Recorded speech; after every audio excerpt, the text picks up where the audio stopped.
பட்டினத்தார் சொன்னது.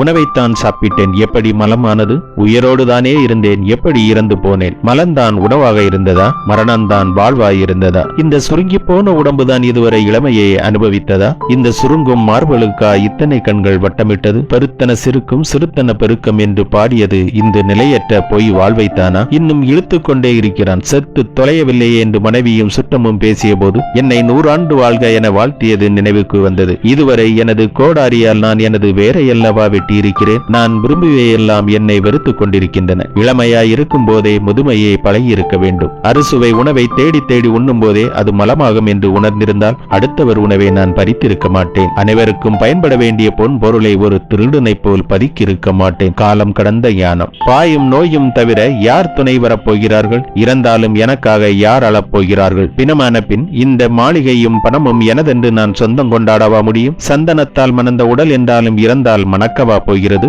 கண்ணே மணியே என்று கொஞ்சிய தாயும் உயிரே என்று சொன்ன மனைவியும் பிணமான பின் உடன் வரவா போகிறார்கள்? பிரிய மாட்டேன் என்று சொன்னவர்கள் பிணம் என்று வீசி சென்ற பிறகு மண் என்னை பார்த்து, மகனே நான் இருக்கிறேன், என் மடியில் வந்து உறங்கு என்று என்னை மார்போடு தழுவிக்கொண்டது. அருந்தின மலமாம் பொருந்தின அழுக்காம் வெறுப்பன உவப்பாம் உவப்பும் வெறுப்பாய் உலகே பொய் வாழ்க்கை. நீ நீயாக இரு. உங்கள் உடலில் இருக்கும் ஒவ்வொரு உறுப்பும் நீங்கள் உயிருடன் இருக்கும் அத்தனை நாளுக்கும் பயன்படுத்தவே படைக்கப்பட்டிருக்கிறது. வயதானால் அந்த நோய் வரும், இந்த நோய் வரும் என்று சொன்னால் தயவு செய்து நம்பாதீர்கள். உங்கள் கூடவே வாழும் மிருகங்களை பாருங்கள். மரணம் வரும் வரை தன் வேலைகளை தானே செய்து கொள்கிறது. எந்த பறவைகளும் தனக்கு வயதாகிவிட்டது என்று தன் குஞ்சிடம் உணவு கேட்பதில்லை. எந்த மாடும் படுத்துக்கொண்டு தன் கண்டிடம் தண்ணீரோ உணவோ கேட்பதில்லை. எந்த பூனையோ நாயோ படுக்கையில் இருந்து கொண்டு மலம் கழிப்பதில்லை. மரணம் அடையும் நாள் வரை ஆரோக்கியமாக சுயமாக தன் வேலைகள் அனைத்தையும் செய்து கொள்கின்றன. மனிதர்கள் மட்டும்தான் வயதானால் நோய் வரும், இயலாமை வரும் என்று நம்பி அடுத்தவர்களை எதிர்பார்த்து வாழ ஆரம்பிக்கிறார்கள். நன்கு ஞாபகம் வைத்துக் கொள்ளுங்கள். முதுமை என்று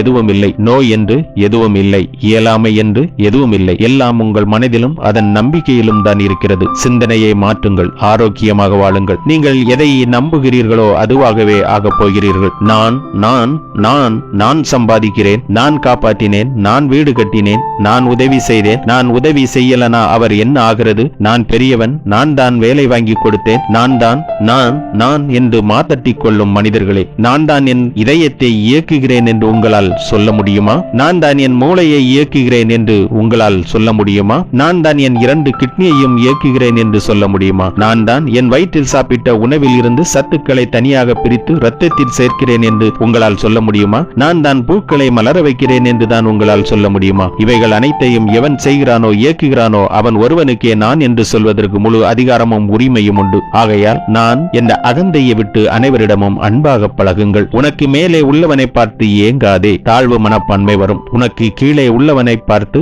ஏளனமாய் சிரிக்காதே, தலைக்கணம் வரும். உன்னை யாரோடும் ஒப்பிடாமல் நீ நீயாக இரு, தன்னம்பிக்கை தானாய் வரும். பட்டினத்தார் சொன்னது.